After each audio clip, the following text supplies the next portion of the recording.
me, Muhammad Waleed Anjam. I hope all of you will be fine. Student, today we are going to discuss our next topic, which is strain energy in deformed materials. किसी भी material को जब हम कहते हैं कि वो D Pharm होता है तो उसकी बुनियादी रीज़न क्या है कि हम उस पर कोई एक फोर्स अप्लाई करते हैं, एक स्ट्रेस अप्लाई करते हैं, और उस स्ट्रेस की वजह से या उस फोर्स की वजह से हम कहते हैं कि उसमें कोई डिफॉर्मेशन प्रोड्यूस होती है। तो उस डिफॉर्मेशन की वजह से जो उसके अंदर एनर्जी स्टोर होती है, that is called strain energy. इस स्ट्रेन एनर्जी को डिफाइन करने के लिए स्टूडेंट हम लिख सकते हैं the work done in deforming the material is called strain energy. हम इसी को एक और अंदाज में भी डिफाइन कर सकते हैं। वो क्या है कि हम ये कहते हैं कि जब कभी भी किसी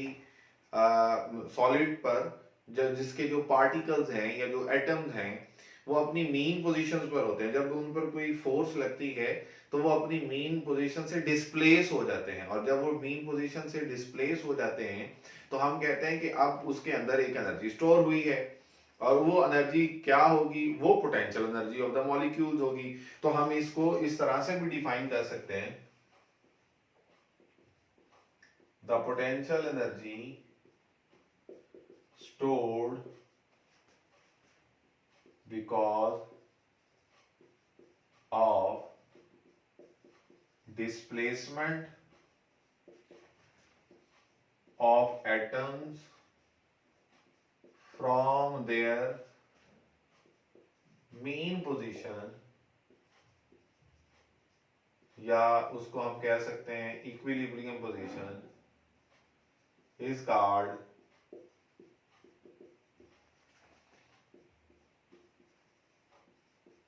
स्ट्रेन एनर्जी। हम उसको भी क्या नाम दे सकते हैं, स्ट्रेन एनर्जी का नाम दे सकते हैं।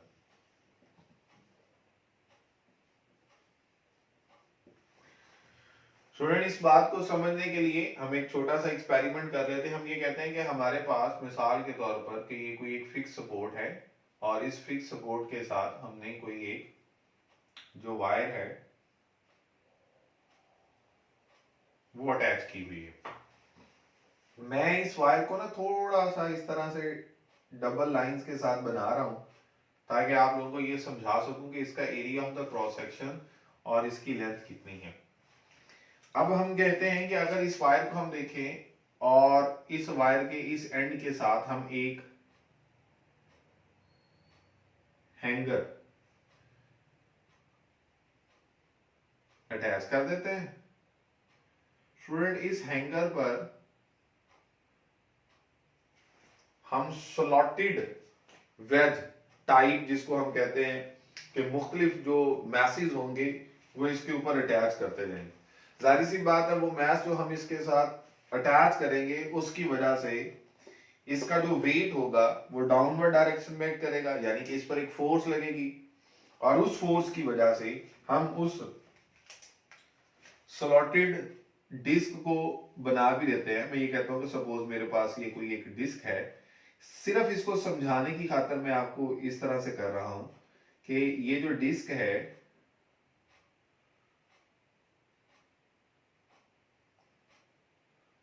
ये कुछ इस तरह से है, यानी कि हम इसको हैंगर के अंदर इंसर्ट करके इसके ऊपर प्लेस कर सकते हैं। और इस तरह की डिस्क के जो हम कहते हैं नंबर ऑफ डिस्क को हम बढ़ाते जाएंगे, और जो मास होगा वो बढ़ता जाएगा, और मास के बढ़ने से, क्योंकि हमें ये बात पता है कि ये नीचे की तरफ जब इस पर जो फोर्स एक्ट करेगी जिसको हम वेट का नाम दे सकते हैं, जो कि mg के बराबर होगा, तो हम कहते हैं कि जब ये फोर्स इस पर एक्ट करेगी तो इस वायर के अंदर कोई एक्सटेंशन भी होगी, और इस फोर्स के बढ़ाने से जो एक्सटेंशन है उसमें क्या चेंज आता है, इसको हम नाम दे सकते हैं फोर्स एक्सटेंशन ग्राफ। और हम ये फोर्स एक्सटेंशन ग्राफ यहां पर लिख भी लिया है मैंने नाम।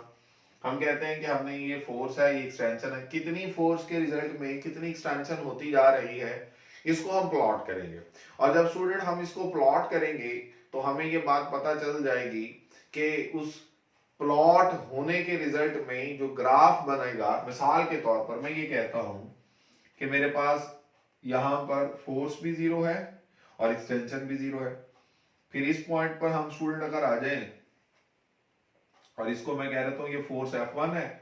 और उसके बाद ये वाला जो पॉइंट है ये फोर्स F2 है। स्टूडेंट अब देखिएगा, F1 फोर्स पर अगर मैं इस तरह से कर्व पर यहां पर और इधर ये मैं कहता हूं कि ये एक्सटेंशन L1 है, और इसी तरह से F2 के क्रॉसपोंडिंग जो एक्सटेंशन है वो L2 है। ठीक है, तो हमें ये बात पता है कि जब कभी भी कोई फोर्स किसी ऑब्जेक्ट पर एक्ट करे और उस फोर्स की वजह से वो कोई डिस्प्लेसमेंट कवर करे, या हम कहें कि उसके अंदर कोई एक्सटेंशन हो, तो हम इस चीज को मानते हैं कि हम ये कैलकुलेट कर सकते हैं कि उस फोर्स की वजह से कितना वर्क हुआ है। और वो वर्क हम किस तरह से कैलकुलेट करते हैं, work equals to F into D. हम वैसे तो अगर देखें तो वर्क को लिखते हैं F डॉट डी, अगर हम इसको भी देख लें तो हम इसे लिख सकते हैं F into D into cos theta. अगर जो फोर्स है जो इस पर एक्ट कर रही है उसी के लॉन्ग हम ये कहेंगे एक्सटेंशन भी हो रही है, तो F और D एक दूसरे के पैरेलल हो जाएंगे और थीटा जीरो हो जाएगा, और डायरेक्टली हमारा जो रिजल्ट होगा वो F इंटू डी आ जाएगा, क्योंकि कॉस जीरो 1 के इक्वल होता है। तो हम इसको ये लिख सकते हैं कि अगर कोई भी फॉर एग्जांपल फोर्स है और उस फोर्स के करस्पॉन्डिंग कितना डिस्प्लेसमेंट या कितनी एक्सटेंशन हुई है, इन दोनों के प्रोडक्ट से हमारे पास क्या आ जाएगा, रिजल्ट क्या आ जाएगा, वर्क आ जाएगा। ये मैंने यहां पर डिस्प्लेसमेंट के लिए वैल्यू अभी ब्लैंक छोड़ी है, क्यों छोड़ी है मैं आपको बता देता हूं, क्योंकि बुक पर हमारे वो ये कहता है कि अगर हम देखें कि मिसाल के तौर पर इस फोर्स F1 से पहले या इस एक्सटेंशन L1 से पहले किसी एक पॉइंट पर, देखिएगा इस पॉइंट पर वो ये कहता है कि मिसाल के तौर पर अगर मैं ये मालूम करना चाहता हूं कि कितना वर्क हो चुका है, तो कहता है उसको करने के लिए हम उस एक्सटेंशन को नाम भी दिया गया है जिसको वो कह रहा है डेल्टा एक्स। तो यहां पर जो फोर्स होगी वो F है जो इस पॉइंट पर एक्ट कर रही है, और उसके क्रॉसपोंडिंग जो एक्सटेंशन है वो डेल्टा एक्स है। स्टूडेंट ये बड़ी इंपॉर्टेंट बात है कि अगर मैं ये कहूं कि इस फोर्स F और यहां जो होने वाली एक्सटेंशन है वो डेल्टा एक्स, तो इन दोनों के प्रोडक्ट से हम वर्क का कैलकुलेट कर सकते हैं। लेकिन यहां पर बड़ी इंपॉर्टेंट बात, जो हम ये रिलेशन इस्तेमाल करते हैं, ये रिलेशन एक ही कंडीशन में इस्तेमाल होता है कि इस रिलेशन को इस्तेमाल करते हुए हम ये मान लें कि जो फोर्स उस ऑब्जेक्ट पर लग रही है वो कांस्टेंट है, वो चेंज नहीं हो रही। और अगर हम खुद देखें कि L1 एक्सटेंशन के लिए 0 से L1 तक की एक्सटेंशन के लिए जो फोर्स लगी वो 0 से F1, और 0 से F1 का मतलब वो तो फोर्स चेंज होगी, और अगर फोर्स चेंज होगी तो इसका मतलब क्या हुआ कि हमारे पास ये फोर्स कांस्टेंट नहीं रही। स्टूडेंट कहता है इस केस में हम क्या करते हैं, इस केस में हम ये काम करते हैं कि इस पूरे इंटरवल में जो हमारा सेगमेंट था जिसमें अगर फोर्स हमारी कांस्टेंट नहीं रह रही, तो उसको कांस्टेंट बनाने के लिए उसको स्मॉल सेगमेंट्स में डिवाइड कर लेते हैं। हम ये कहते हैं मिसाल के तौर पर हमारे पास ये इतना सा पोर्शन है और इस पोर्शन को हम हाईलाइट करते हैं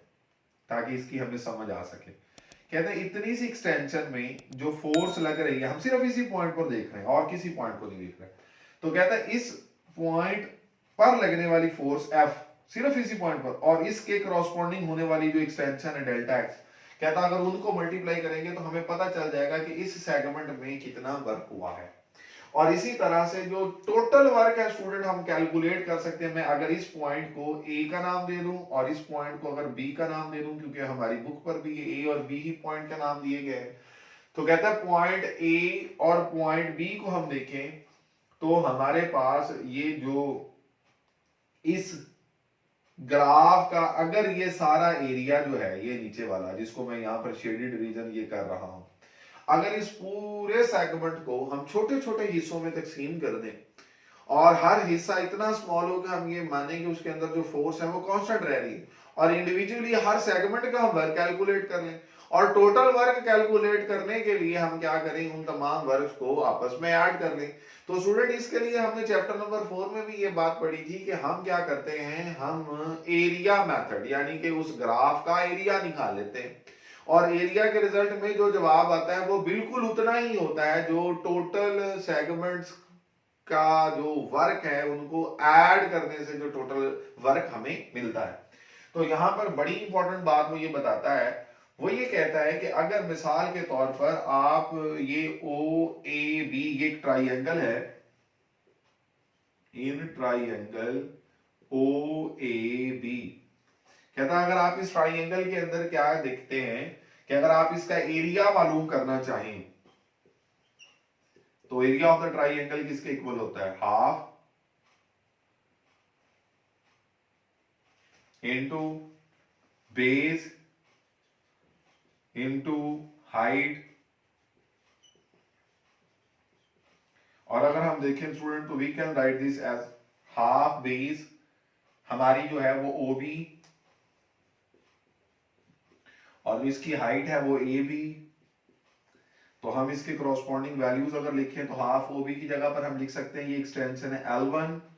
और ए बी जो इसकी हाइट है ये बेसिकली किसको रिप्रेजेंट कर रही है, F1। तो हम कहते हैं हमारा जो एरिया होगा इस पूरे ओ ए बी ट्राइंगल का, ये यहां में हमने लिखा भी हुआ है, वो किसके इक्वल आ गया, हाफ L1 F1 और इसको हम नाम देते हैं कि ये इक्वेशन नंबर 1 है। स्टूडेंट इस इक्वेशन के रिजल्ट में हमने इस पूरे का एरिया मालूम कर लिया। एक तरीका हमने ये कहा हम इसको स्मॉल सेगमेंट्स में डिवाइड करेंगे इस पूरे एरिया को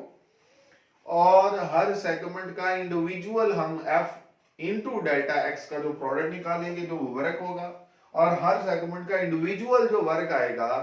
तमाम वर्क्स को ऐड करेंगे तो टोटल हमारे पास O से लेकर E तक का वर्क आ जाएगा।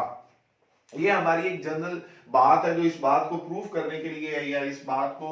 सेकंड करने के लिए कि हमारे पास ये जो फोर्स होनी चाहिए ये क्या होनी चाहिए, कांस्टेंट रहनी चाहिए। तो स्टूडेंट हम ये कहते हैं कि अगर हमारे पास इसके बाद नेक्स्ट मिसाल के तौर पर हम ये कहते हैं कि ये वाला जो पॉइंट है इसको हम नाम दे देते हैं सी का और इस पॉइंट को हम नाम दे देते हैं डी का। अब हम ये कहते हैं कि अगर आपकी एक्सटेंशन L1 से L2 तक ये एक्सटेंशन है और इस एक्सटेंशन के करॉस्पॉन्डिंग हमारे पास जो रिजल्ट है हम ये कहते हैं कि वो देखें तो वो ये एरिया जो बनता है ना ये वाला ये ABCD एरिया जो बनता है ये एक ट्रेपेजियम बनती है और इसका भी हम एरिया कैलकुलेट अगर कर लें तो इतने से पोर्शन में जो एक्सटेंशन L1 से L2 तक हुई और उसकी इस एक्सटेंशन के दौरान जो फोर्स है वो F1 से F2 तक चेंज हुई तो हम कहते हैं कि इन दोनों के प्रोडक्ट के जरिए से हम ये कैलकुलेट कर सकते हैं कि इसमें कितना वर्क हुआ। अब स्टूडेंट इस चीज को हम ऐसे भी डिस्कस कर सकते हैं कि हमारे पास चूंकि हमने स्ट्रेन एनर्जी निकालनी है तो हम मॉडुलस ऑफ इलास्टिसिटी की मदद से भी इसके रिलेशन को प्रूफ करेंगे। तो हम इसके लिए लिख लेते हैं in terms of modulus of elasticity. हमारे पास हमें ये बात पता है कि जो मॉडुलस ऑफ इलास्टिसिटी होता है जिसे हम E लिखते हैं वो किसके इक्वल होता है, वो रेशियो है स्ट्रेस ओवर स्ट्रेन की। अगर हम जनरली देखें तो ये चूंकि लेंथ में ही इजाफा है तो कल हमने जो पढ़ा था कि हमारे पास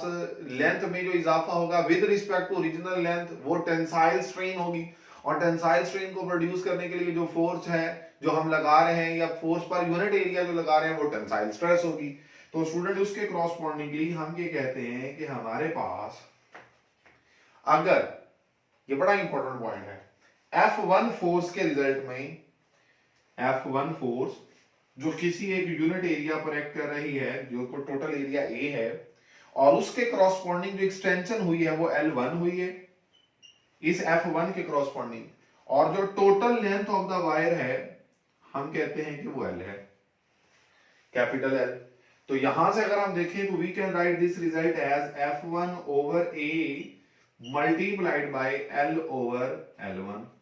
ये रिजल्ट जो ये वाली हमारे पास फ्रैक्शन है, जब इसको उलट करें ऊपर ले जाएंगे तो ये उलट हो जाएगी और हमारा ये रिजल्ट आ जाएगा E इक्वल्स टू, हम इसे यहां पर भी लिख लेते हैं, E equals to F1 over A multiplied by L over L1। Student अगर हम इस रिजल्ट को देखते हुए यहां से F1 की वैल्यू निकालें तो F1 किसके इक्वल आ जाएगा, ये इधर E के साथ जाके मल्टीप्लाई हो जाएगा, ये L1 E के साथ जाके मल्टीप्लाई हो जाएगा और ये L इधर आके डिवाइड हो जाएगा। तो ये हमारे पास इक्वेशन नंबर 2 बन गई। ये जो F1 की वैल्यू है अगर हम इक्वेशन नंबर 1 में पुट कर दें तो हम यहां पर लिखेंगे by putting the value, by putting the value of F1 from equation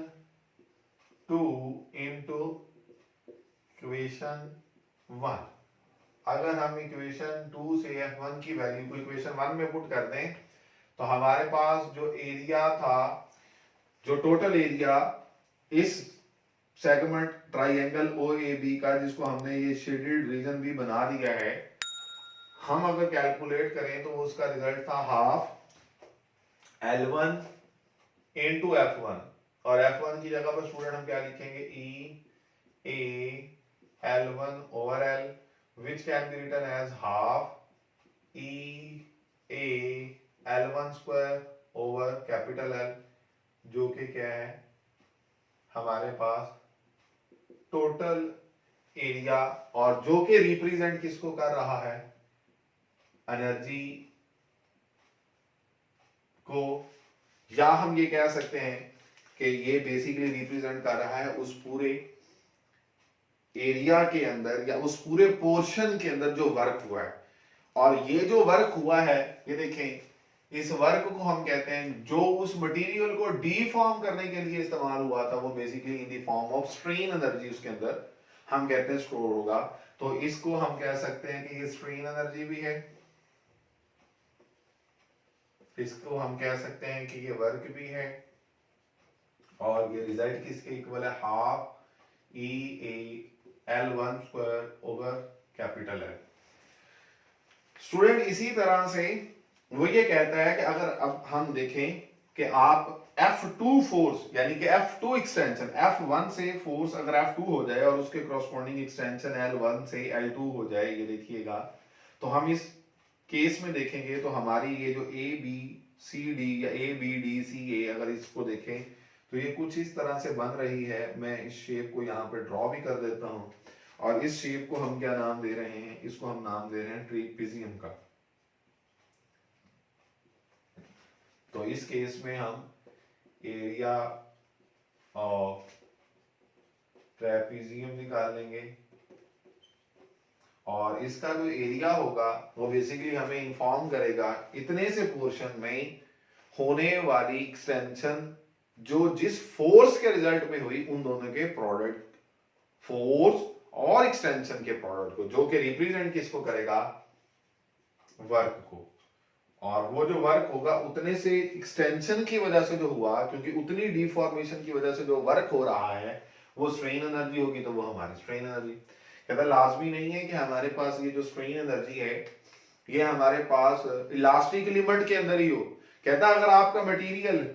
plastic reason में भी चला जाए, आप देख सकते हैं बुक पर इस पॉइंट सी के बाद उसने इसको स्ट्रेट लाइन प्रोपोर्शनैलिटी जो थी उसके बाद वाले जो पोर्शन को